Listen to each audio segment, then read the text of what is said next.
Thank you, Governor Abbott. Appreciate you coming in here today to visit with our students and see the great work that our staff do every day. St. Timothy is heading into we're in our 25th year. It was founded by Dr. Warren seeing a gap between services that were available, frankly, in not only public schools, but also in our private schools for students that have learning differences. And his original vision was to put these kids on a pathway to being able to return to a typical learning environment.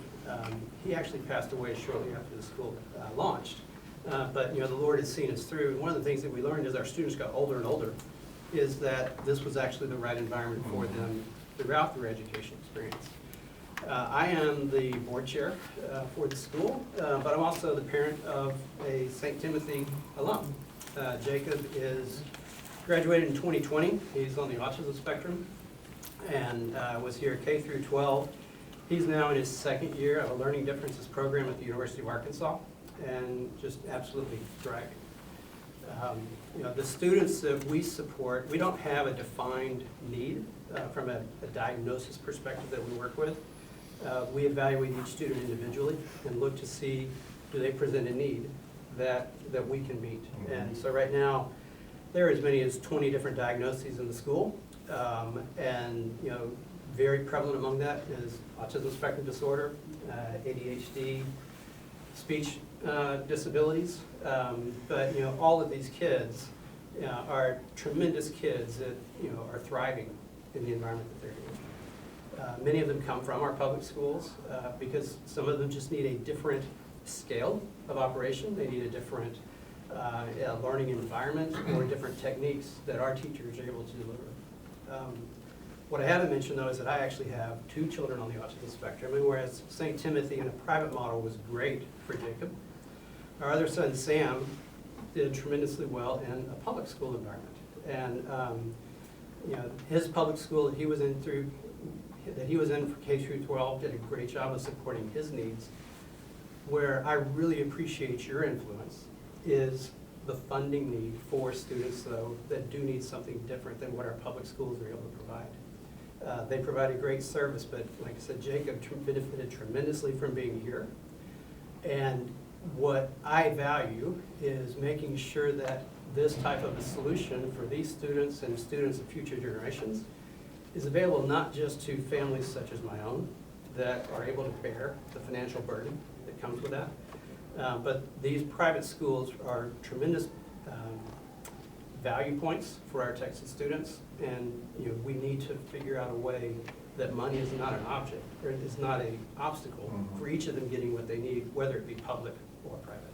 So thank you for being here. You got it. Thank you, Lee. I want to thank Lee for opening up the school. I want to thank all the educators who are with us today, and I want to thank the students that had the opportunity to get to visit with here. It's very impressive. Lee said something that I hear every stop that I make, and that is, for one, they work to provide an environment that works for each particular student. The other thing that he talked about, that literally every stop I make, I hear the same thing from parents, and that is they have more than one child. One child goes to a public school, one child goes to a private school, because the parent knows that a single school may not be the right choice for each of their children. And instead of public schools right for one and a private school is right for another. The reality, similar differences exist in families across the entire state of Texas. You can take your situation and literally multiply it times 1,000,000 across our state. Our goal is to make sure that we put the power in the hands of parents like Lee, because Lee knows what's best for his children, just like every parent around the state knows what's best for their child. The job of the state is to empower parents, the first educator of children, to be the perpetual educator of their children by choosing the education pathway that's best for their child. Whether it be a child with special needs or a child that doesn't have special needs but is going to different school, could be a local public school or a local private school, whatever the case may be. The state believes those parents must be empowered to choose the education pathway that's best for their child. Last thing that Lee talked about was the importance of financial support. again, I've talked to parents across the state of Texas that they know that their child is not in the right education situation for them, and they want to find a different education situation for them, but it costs more money than they have. With the amount of money being allocated per student for the school choice program, it's going to empower an entire generation of parents to be able to choose the education pathway that truly is best for their child. I'm very proud of the Texas House now having enough votes to be able to get this passed, like the Senate has passed it. I look forward to the bill being voted out of the Texas House Committee either later this week or probably next week, then hitting the House floor probably sometime in early April, and getting that passed so we can quickly empower parents across the entire state of Texas to choose the education that's best for their child. Take a few questions. Governor, thank you so much. So why was it important for you to be at a school that highlights the fact that they can accommodate students with learning disabilities of a variety of kinds, special needs, et cetera? And we heard from Democrats at the Texas House Committee last week saying that private schools aren't required to provide this kind of education, the public schools are. So talk to me a little bit about that and the notion that Democrats raised last week. They're concerned that this could be a budget buster, not in the first year with $1 billion, but years out, 5 years out, could be $8 billion a biennium. As I've traveled the state, I've talked to so many parents who tell me that their child has special needs, and their special needs are not being met by their local public school. And they need an option, but they cannot afford that option. And so what the state wants to do is to ensure that every parent of a child with special needs is going to be able to have the education pathway that's best for them, which could be their local public school. But if the local public school is not living up to what's needed, they'll have that option by choosing a school like St. Timothy's that's capable of providing that education for a child. Listen, with regard to funding, those legislators, they know full well that the arguments they made are completely false, because legislators know that the budget is set and the appropriation is made every session by legislators. You cannot have a program cost more in out years than what you want to appropriate, because you get to make that appropriation every session. So the only amount that's going to cost 2 years, 4 years, 8 years, 10 years from now is going to be exactly how much is appropriated. Here's my point. It's impossible for the program to grow so large for the budget that we can't afford it, because we're only going to appropriate to it that which is affordable for the state. Awesome. Governor, do you plan on taking this voucher tour to any public schools in the state? And guess know kind of what's your mindset behind where you've been going and taking this tour? So we're going to schools and to parents that are in that process of choosing an alternative to public schools. Every place I've been, there have been educators and administrators from public schools at those locations that I talked to about what's going on, and they learn more about it.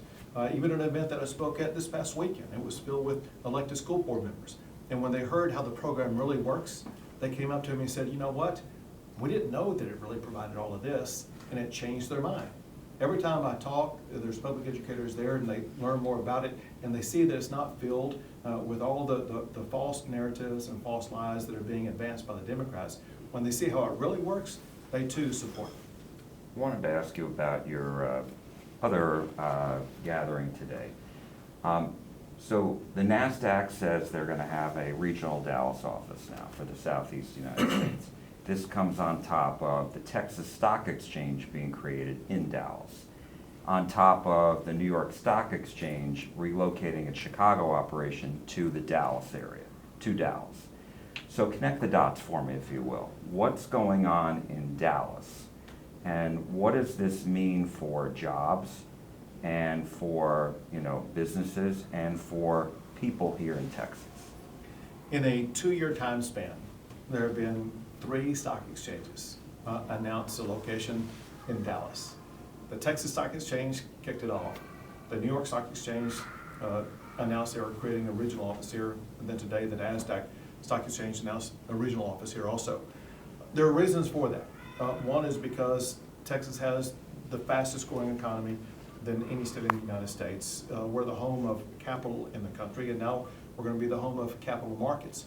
For the past 1 or 2 decades, there's been a rapid growth in the financial services sector here, and that's being punctuated with the finishing of the Goldman Sachs building in downtown Dallas, the Charles Schwab headquarters out at Alliance. You have, I think, more employees for JP Morgan Chase in Texas than any other state, with the Dallas region being the largest. This new Wells Fargo campus going up in Irving. So the Dallas area writ large has turned out to be the second largest financial center in the United States, with New York being the first. That's swiftly changing, however, with people leaving New York and going to places like Texas. And we're seeing that it's the Dallas area that really is ground zero for the future of the financial industry, and especially capital markets. Why Dallas? I mean, you talk to these CEOs all the time. Because, as an example, it's not happening in Houston. Houston is known as the energy capital, and if there were big energy headquarters, they would more likely be in the Houston area. The infrastructure for energy is in Houston. The infrastructure for the financial sector is here in Dallas. You have the professionals here, you have the businesses here, the co-headquarter locations or regional headquarter locations, and they're all located here. And so you just have the financial personnel infrastructure that exists in Dallas, more so than any other place, with the exception being New York. Last question. I wanted to ask you about, just about abortion. Senator Hughes and Representative Guerin filed bills to really focus in on the exception of abortion because of, there have been some deaths, et cetera, questions about it, concerns about it. So do you support these? I know Democrats have signed on at the Capitol as well. So there's one piece of legislation I'm familiar with, is the Hughes legislation. And the focal point there is something that we've said from the very beginning, and that is the life of the mother matters. And the life of the mother must be preserved and saved. And because some people misconstrued the way the law was intended to work, this is an effort to provide clarity that doctors can and must do what is necessary to save the life of the mother. All right, anybody have anything else on education? All right. Thanks, guys. Thanks, guys. Thank you.